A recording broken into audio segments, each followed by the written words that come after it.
Filipinos recipes. Today we will learn how to make Graham refrigerated cake. Graham refrigerated cake is super easy. It is no bake, so we will not need to use an oven. We don't need to use a stove. We will only need a refrigerator to chill our cake. And the tools we will need is a mixing bowl for mixing the cream, a whisk for mixing, a small tongue to help us get our fruits in place, and this yadiaran shredder for shredding the cheese later, a spatula to flatten our cream for later, and of course a spoon, because you will always need a spoon. And we will only need 6 ingredients. It's the all-purpose cream. It should be chilled overnight so that our cream will be thick. Fruit cocktail, canned fruit cocktail, about 230 grams. It should be drained well. A can of condensed milk, about 390 grams. I will only use 1 can of this milk so that the Graham cake will not be too sweet, but if you like it to be sweet, you can use 2 cans. Crushed Grahams for fillings and Graham crackers. I have 2 packs here. It is 200 grams each. And a bar of cheese. And also we will need a food container. It should be rectangular in shape or square. And make sure that 1 piece of Graham cracker can fit enough in the food container, like this. So now, let's start. Okay, let's start. By the way, for the all-purpose cream, we will need 3 cans.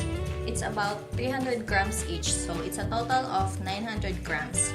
Let's pour it carefully in a bowl. Then scrape the remaining cream from the bowl.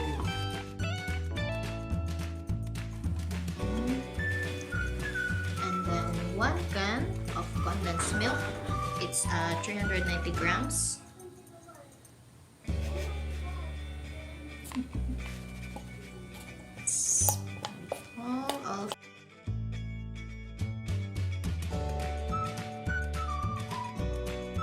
And then let's mix it using a whisk.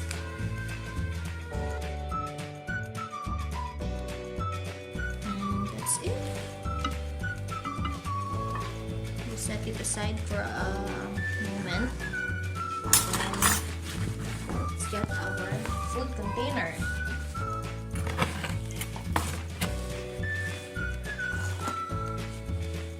Fill your food container with the Graham crackers. Fill the bottom completely.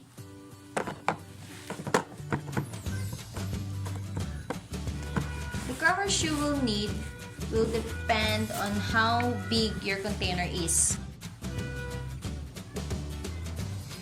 Wait, I forgot. We will need to fill it with the fresh crackers first. Sides, the crushed crackers. Fill the gaps completely with crushed Grahams. Then use your spatula to flatten it.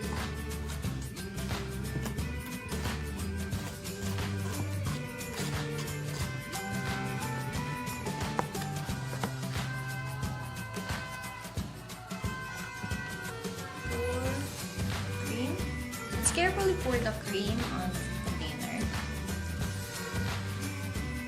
Wow! Make it thick, about 1/4 inch. It will be the first layer.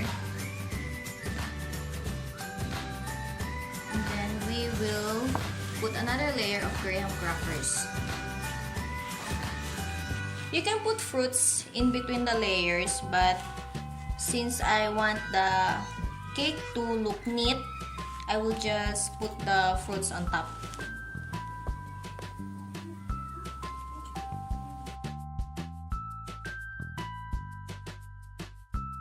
Need more crackers.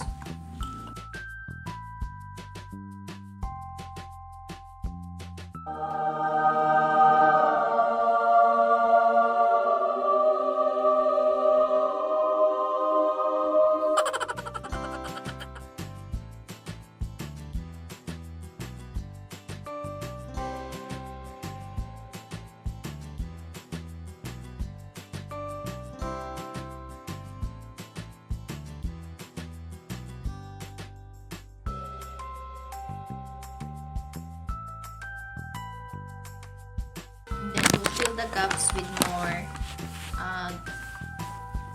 more crushed grahams.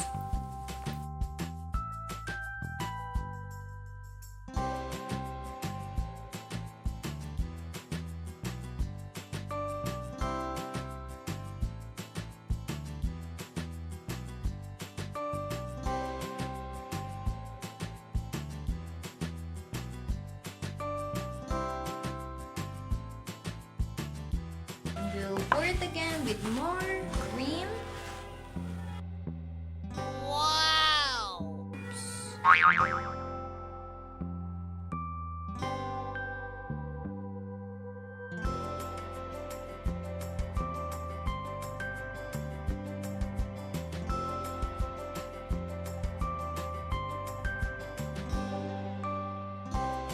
We'll put cheese. We will put shredded cheese on top of it. The cheese will make it taste so much better. It will give contrast to the sweet cream. The saltiness of the cheese will give contrast to the sweetness of the cream. You can use any brand of processed cheese you like. You don't need a special type of cheese, just the typical processed cheese.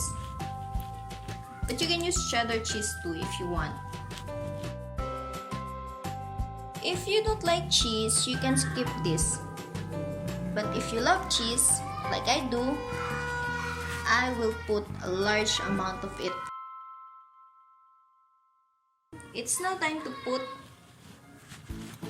the fruits on top.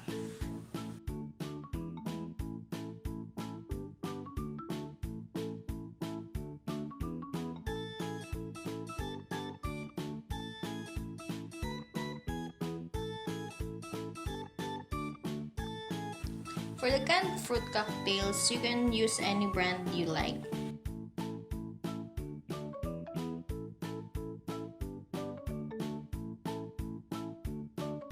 For this batch, I use 230 grams of canned fruit cocktail.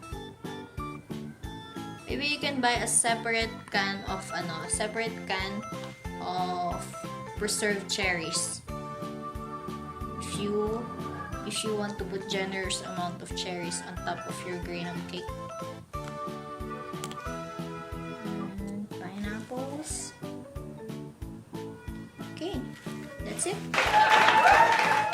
The next thing to do is to cover the cake. We'll need to cover it.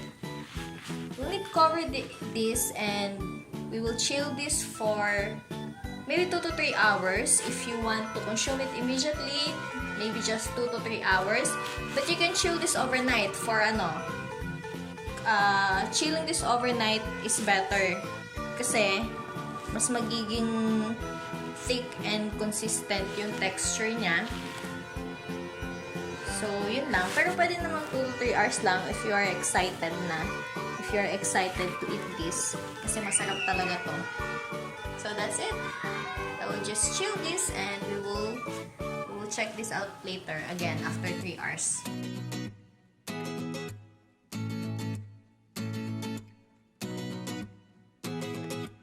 Okay, so before we proceed, before I take out the rough cake from the fridge, which I ended up chilling for overnight just to achieve a better shape and better consistency and firmness, the chill it for overnight. But as I said before, if you want to consume it immediately, you can just chill it for an hour.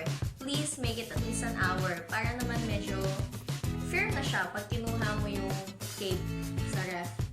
You can chill it for one hour and onwards.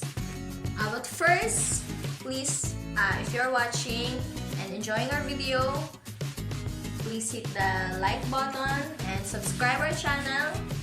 And you can share our video. And also, if you have comments and suggestions, feel free to tell us.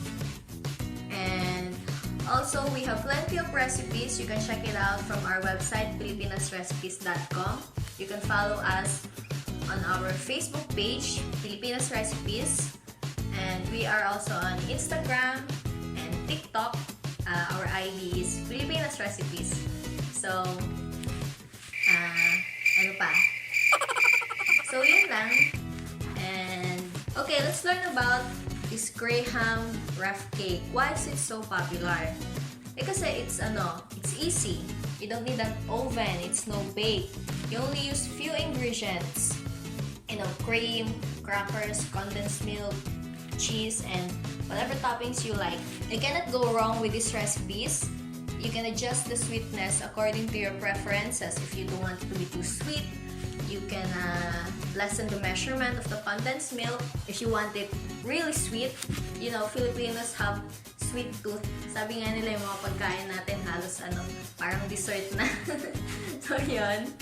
If you want it to be really sweet, you can just dagdagan mo lang yung condensed milk.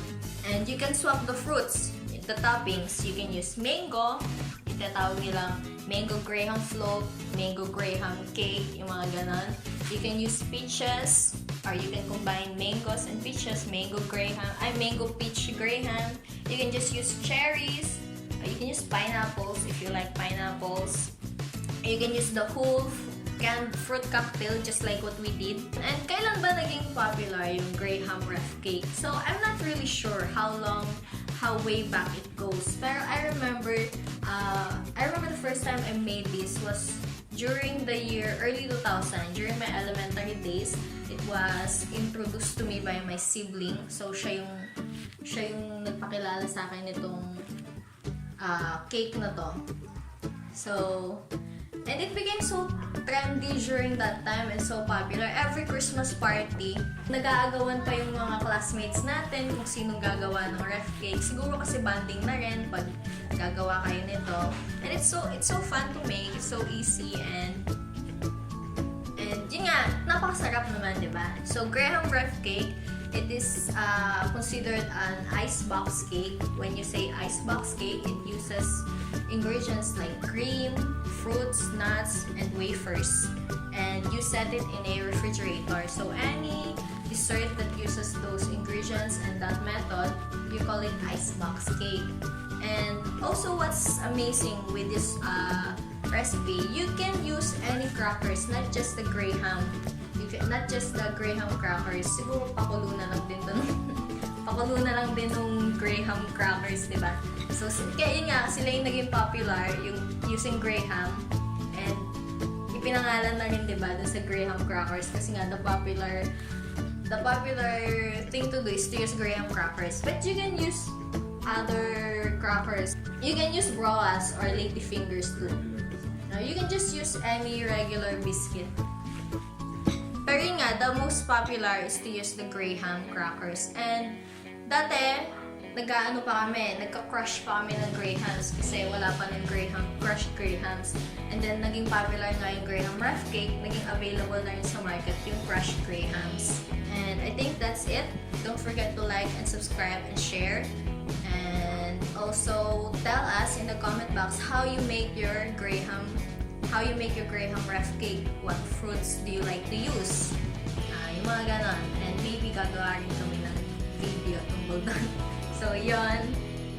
Okay, let's get our Graham rough cake.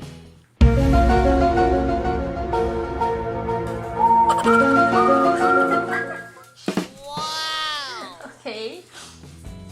So, ito na yung ating rough cake.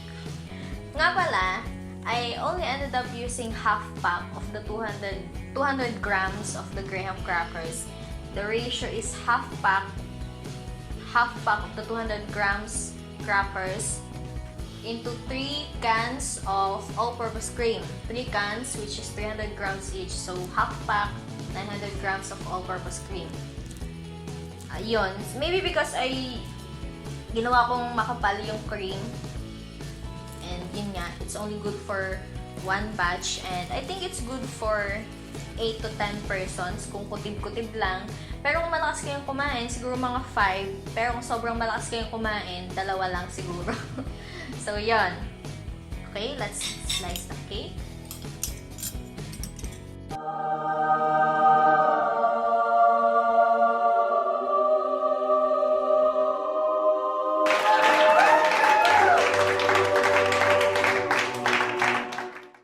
Okay, we will now slice. Let's see how our cake had turned out.